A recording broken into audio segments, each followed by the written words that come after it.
আমি প্রকাশ করতে চাই না বাইরে। হ্যাঁ, গুরু শিষ্য পরম্পরার মধ্যে থাক না।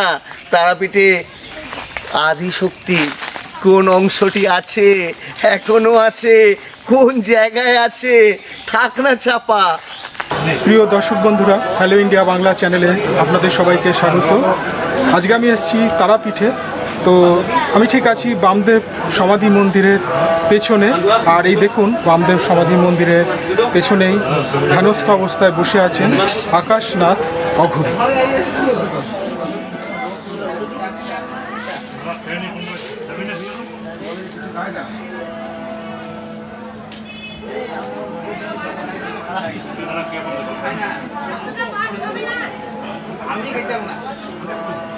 ব্রহ্মশিলা মায়ের মহাপাদপদ্ম।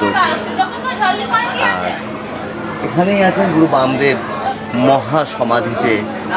তার কালো একটি কুকুর, যার নাম কালু, একই সাথে দুজনের সমাধি হয়। আর ঠিক তার পাশেই মা বিরাজ করছেন পঞ্চমুণ্ডী আসনে, যেখানে মহর্ষি বশিষ্ঠদেবকে মা দর্শন দিয়েছিলেন, সাক্ষাৎ দর্শন। বহু গুপ্ত সাধক, স্থূল শরীরেও হোক আর সশরীরেও হোক, প্রতিদিন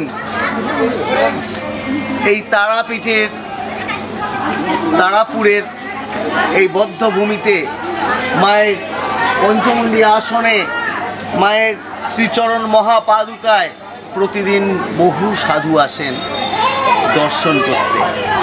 কেউ সাক্ষাৎ শরীর নিয়ে আসেন, কেউ স্থূল শরীর নিয়ে আসেন।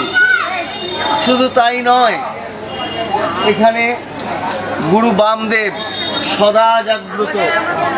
প্রতিদিন রাতে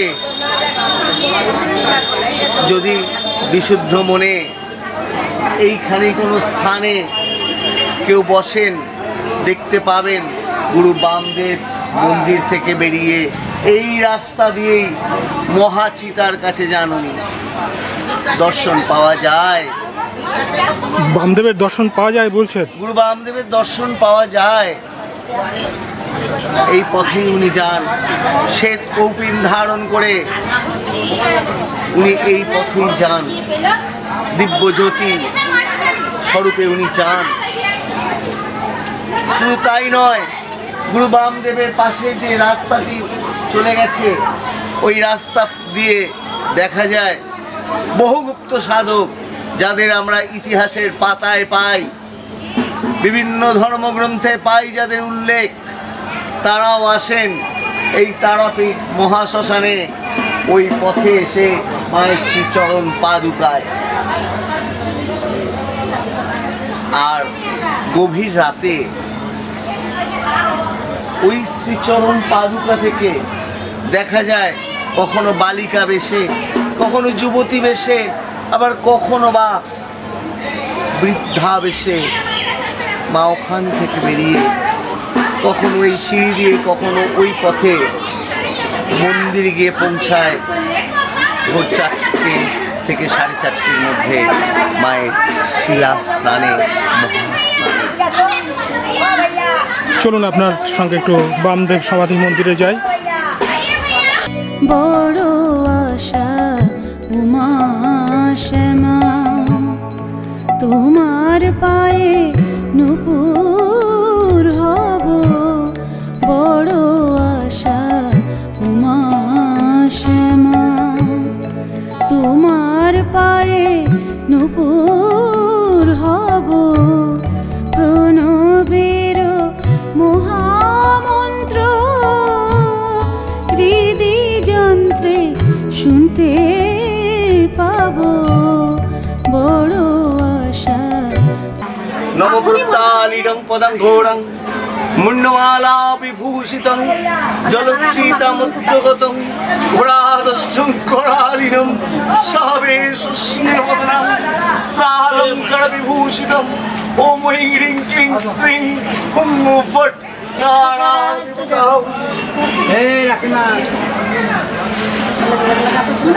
এখানে মায়ের পাদপদ্ম আছে। এই স্থানে এই হলো মায়ের চরণ পাদুকা।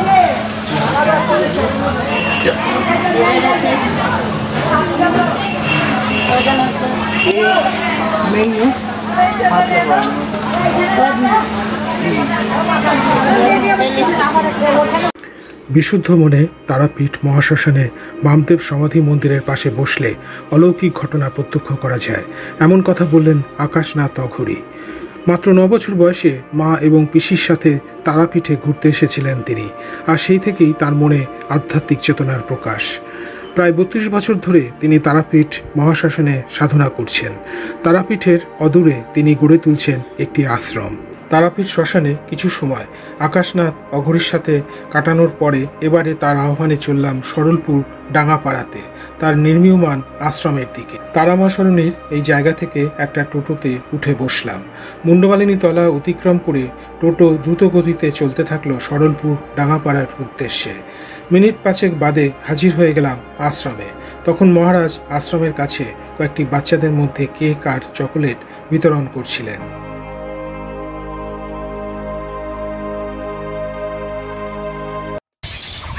দীর্ঘ 32 বছর এই তারাপীঠে আমি সাধনা করে আসছি।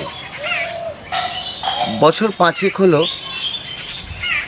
যখন থেকে আমি শ্রীনাথজির দর্শনী হই, তখন থেকেই আমাদের আশ্রম বানানোর একটা প্রক্রিয়াকরণ চলে। অর্থাৎ বছর 5 হলো আমি জায়গাটা কিনি, জমিটা কিনি। জমি কেনার পর 1 বছর পর থেকেই এই ঘর তৈরি, আশ্রমের ঘর তৈরি বা যাবতীয় কিছু কাজকর্ম চলতে থাকে। আধ্যাত্মিক জীবনে আপনি কিভাবে এলেন? প্রথম কত বছর বয়সে আপনার মধ্যে ঈশ্বরীয় চিন্তাভাবনা জাগ্রত হলো, এই বিষয়টা যদি একটুখানি বলেন। এখানে বলতে গেলে অনেকটা পিছনের দিকে আমার যেতে হয়, অনেকটা অতীত। আমার যখন 9 বছর বয়স, তখন আমি আমার মা আর পিসির সঙ্গে ঘুরতে আসি তারাপীঠে। এই তারাপীঠে ঘুরতে এসে ভালো লেগে যায়, জায়গাটাকে যেন আমার খুব পরিচিত বলে মনে হয়। যাই হোক, মা পিসির সঙ্গে ঘুরে আমরা ফিরে যাই আমাদের গন্তব্যস্থানে, অর্থাৎ পূর্বাশ্রমের বাড়িতে। ঠিক তার 3 মাস পরে আমি স্কুল থেকে পালিয়ে আসি এই তারাপীঠে। তারাপীঠে কাছে পয়সা নেই, 2 টাকা, তখন 2 টাকার অনেক দাম তখন, যদিও 2 টাকা নিয়ে হাওড়া স্টেশন, আমাদের পাশেই হাওড়া স্টেশন থেকে ট্রেন ধরি, রামপুরহাট নামি। রামপুরহাট থেকে হাঁটতে হাঁটতে রাত্রি হয়ে যায়। হাঁটতে হাঁটতে চলে আসি মহাশ্মশানে এবং মায়ের শ্রীচরণ পাদুকার কাছে এসে ঘুমিয়ে পড়ি। যে চরণ পাদুকা গুরু বামদেবের যে সমাধি স্থান, সেই ওইখানে এসে মায়ের চরণ পাদুকার পাশে ছোট্ট একটুখানি জায়গা, তখন তো পুরনো মন্দির ছিল, এই নতুন মন্দির হয়নি। হ্যাঁ, তো ভয়ঙ্কর স্থান ছিল তখন তারাপীঠ, জঙ্গলাকীর্ণ, দিনের বেলা তো ভয় লাগতো। কিসের টানে আপনি এলেন তারাপীঠে? তো কিসের টান, কোন নারীর টান আমি এখনো বলতে পারবো না। কোন নারীর টান বলতে? কোন আকর্ষণ, কোন পারমাত্মিক টান, কোন ব্রহ্মের টান আমাকে বারবার নিয়ে আসতো তারাপীঠে। তো তারাপীঠে এসে ওই রাত্রিবেলা জীবজন্তু ডাকছে, কুকুর শিগাল চেঁচাচ্ছে, লোকজন নেই, কিছু তান্ত্রিক মাটির কুঠিয়া করে রয়েছে, কিছু অঘোর নাজি মাটির কুঠিয়া করে রয়েছে, সেখানে যেতে ভয় লাগছে তাদের চেহারা দেখে। সেই অবস্থায় শুয়ে পড়ি। ভোরবেলা একজন এসে আমায় ডাকেন, ডেকে ঘুম থেকে তোলেন, তুলে তার বাড়িতে নিয়ে যায়। পান্ডাদের জামাই সে, তো নিয়ে গিয়ে তাদের বাড়িতে খাওয়া দাওয়া করায় এবং বাড়ির ফোন নাম্বারটি আমার থেকে কায়দা করে দিয়ে জেনে নেন। বাড়িতে ফোন করে, মা বাবা আসে, নিয়ে চলে যায়। এইরকম আরও একবার চলে এসেছিলাম। এই করতে করতে মা বাবা বিরক্ত হয়ে যায়। মা বাবা ওনাকেই বলেন, যার বাড়িতে এসে থাকতাম, যে আপনি একটা ব্যবস্থা করুন। তখন উনি আমাকে আদি শক্তি মন্ত্রে দীক্ষিত করেন। তাহলে উনি হচ্ছেন প্রথম দীক্ষাগুরু আপনার? প্রথম দীক্ষাগুরু উনি আমার। এরপরে উনি আমাকে তন্ত্রোক্ত সমস্ত কিছু শেখান, মানে পূর্ণাভিষেক, শাক্তাভিষেক, সাম্রাজ্য, মহাসাম্রাজ্য পর্যন্ত করে এরপরে উনি বলেন, এবার তুই যা নাথ সম্প্রদায়। এদিকে পড়াশোনা, ক্যালকাটা ইউনিভার্সিটির একজন ব্লু ছিলাম পড়াশোনায়।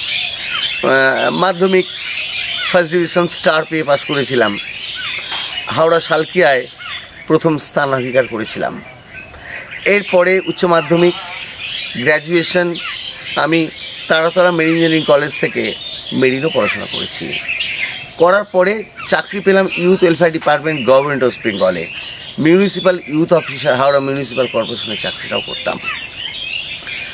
কিন্তু তার মাঝেই আমি এখানে আসতাম ম্যাক্সিমাম সময়টাই, সবই করতাম, কিন্তু টানটা পড়ে আছে এই তারাপীঠ।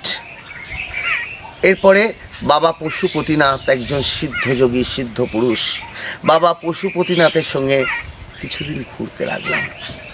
ঘোরার পরে পশুপতিনাথজিকে বললাম, এবার আমাকে দীক্ষা দাও, আমাকে নাথ সম্প্রদায়ে নিয়ে এসো। তখন বাবা পশুপতিনাথ বললেন যে আমি তোর গুরু নই, তোর গুরু আসছে। তো এখনও খুব পরিষ্কার মনে আছে, কামাখ্যাতে অম্বুবাচীর মেলাতে গিয়েছিলাম। ওখানেই প্রথম আমার গুরু মহারাজের সঙ্গে দেখা। এবং তারাপীঠ ওই শিবনাথ লজ, এই শিবনাথ লজেই আমার পূর্ণ সংস্কার উনি দেন। আচ্ছা, তারাপীঠে তাহলে আপনি প্রথমে শক্তি মন্ত্রে দীক্ষিত হন। হ্যাঁ, তারপরে আপনি অঘোর সম্প্রদায় অর্থাৎ নাথ সম্প্রদায় এলাম, অঘোর সম্প্রদায়। মানে আমরা পরম ব্রহ্ম পরমাত্মা তার সাধনা করি, যিনি বলতে পারেন ব্রহ্মা বিষ্ণু মহেশ্বর এরও সৃষ্টিকর্তা। আর এই প্রকৃতিরূপী আদি শক্তি, যাকে তারাই বলুন, কালী বলুন, দুর্গা বলুন, যে নামে অভিহিত করুন, তিনি হচ্ছেন প্রকৃতি সমা, তিনি হচ্ছেন আদি শক্তি। তিনি জীবজগতের, এই ভৌতিক জগতের সৃষ্টিকর্ত্রী বা তন্ত্র সাধনা করছেন। তার আগে নিজেকে তৈরি করতে হয়। ত্যাগ, তিতিক্ষা, বিভিন্ন রকমের প্রক্রিয়াকরণের মধ্যে দিয়ে নিজেকে শিব রূপে তৈরি করতে হয়, কারণ শিবই সব, সবই শিব। একজন অঘর, একজন নাথজি, তিনি স্বয়ং শিব স্বরূপ, তিনি স্বয়ং শিব স্বরূপ। যার কানে কুণ্ডল, যার মাথায় জটা, যার কালো অথবা গেরুয়া বেশ। কুণ্ডলটা একটুখানি দেখান। আচ্ছা, এটা আপনাদের একটা আবরণ পড়তে হয়, আবরণ না না, এখানে আপনাকে একটু বলে রাখি, যখন গুরু মহারাজ তাকে এই নাচ জনৌয়ার মধ্য দিয়ে, বিভিন্ন প্রক্রিয়ার মধ্য দিয়ে শিবত্বে পরিণত করেন, অর্থাৎ অঘর বানান, তৈরি করেন গুরু মহারাজ, তারপরে তার 6টি চক্র যখন জাগরিত হয়, যখন লিঙ্গমূল থেকে আজ্ঞা চক্রে এসে পৌঁছয়, তখনই তার কুণ্ডলিনী যোগ আসে, তখনই তার কুণ্ডল হয়, তার আগে কুণ্ডল হয় না।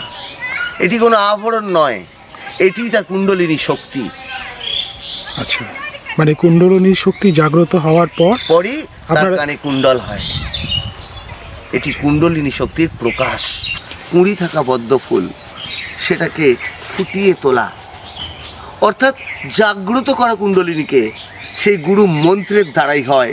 কারণ সহস্রাধার খরিত সে অমৃতময় পানীয় দ্বারাই ইষ্ট দেবতার, সহস্রাধার থেকে খরিত যে অমৃত রস, সেই দ্বারাই ইষ্ট দেবতার পূজা হয়। সাধুকে কোনো পূজা করতে হয় না, সে তার শরীরে সর্বদা পূজা করে চলে। সহস্রাধার থেকে যে রস বেরোয়, তাই দেবদেবী ইষ্ট দেবতার পাদ্য জল।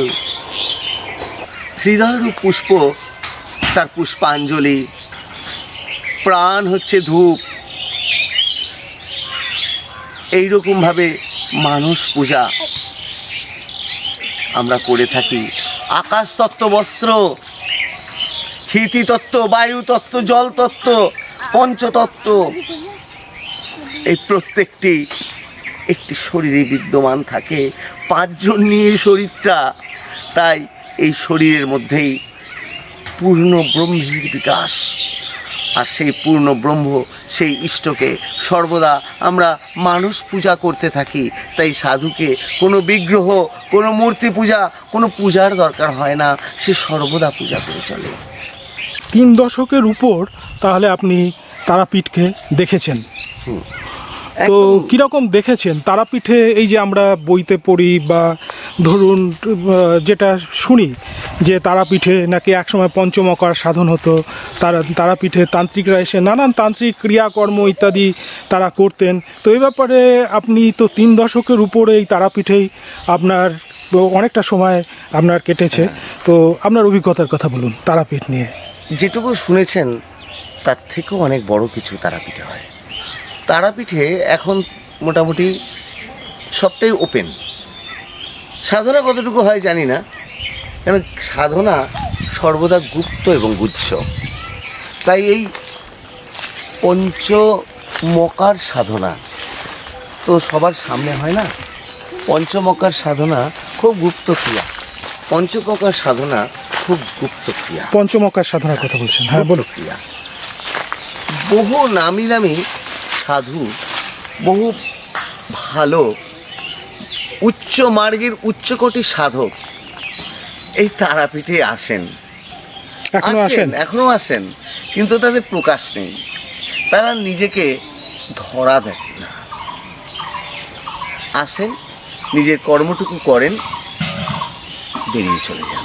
এই যে কামাখ্যার পরে তারাপীঠই তো সিদ্ধপীঠ, সাধুরা এসে এখানে সিদ্ধি লাভ করেন, যেমনটা শোনা যায়। বশিষ্ঠ দেবের পীঠ হচ্ছে এই তারাপীঠ। তারামাকে সাধনার দ্বারা মহর্ষি বশিষ্ঠদেব ত্রেতা যুগে এনেছিলেন এই তারাপীঠে। এর অনেক বড় গল্প, হয়তো এতটা সময় নেই, পরে বলবো পুরো গল্পটা। তো সাধনার পথেই কিন্তু তারামাকে এনেছিলেন। তারাপীঠ কোনো সতীপীঠ নয়, তারাপীঠ সাধনপীঠ। বহু সাধনার ফল এখানে এর মাটিতে মিশে আছে। আমি প্রকাশ করতে চাই না বাইরে, হ্যাঁ, গুরু শিষ্য পরম্পরার মধ্যে থাক না। তারাপীঠে আদিশক্তি কোন অংশটি আছে, এখনো আছে, কোন জায়গায় আছে, থাক না চাপা। সাধকদের জন্য এটুকুই থাক। তো আপনি বললেন যে তারা মায়ের একটি অংশ কিন্তু এই তারাপীঠে আছে এবং গোপনভাবেই আছে, এই বিষয়টা আপনি একটুখানি বলুন। আমি কিন্তু একবারও বলছি না, আমি বলছি এটা থাক না সাধক সম্প্রদায়ের জন্যে। তারা জানেন কি আছে। যেখানে কোনো ভক্ত বা শিষ্য দেখবেন যদি নীলাভদ্যুতি নীল জ্যোতি স্বরূপ দেখতে পান, সে মায়ের চরণ পাদুকাই হোক, আশেপাশে হোক, এখন তো চিতা নিভে গেছে, তো চিতার কাছে হোক, নীলাভদ্যুতি নীল জ্যোতি দেখতে পাবেন, সেখানেই জানবেন আদি শক্তির সেই ব্রহ্ম অংশটা সেখানেই আছে। তো তারাপীঠের বুকে আপনার আশ্রম দেখতে পাচ্ছি, ঠিক আপনার পিছনেই আপনার আশ্রম ধীরে ধীরে গড়ে উঠছে। গুরু মহারাজের কৃপায়, অসীম কৃপায়, তারা মায়ের অসীম কৃপায় তারামা গুরু মহারাজ এই জমিটুকু আমাদের আশ্রম করার জন্য দিয়েছেন এবং তাদেরই অসীম কৃপায় ধীরে ধীরে গড়ে উঠছে গোরখতারা আশ্রম।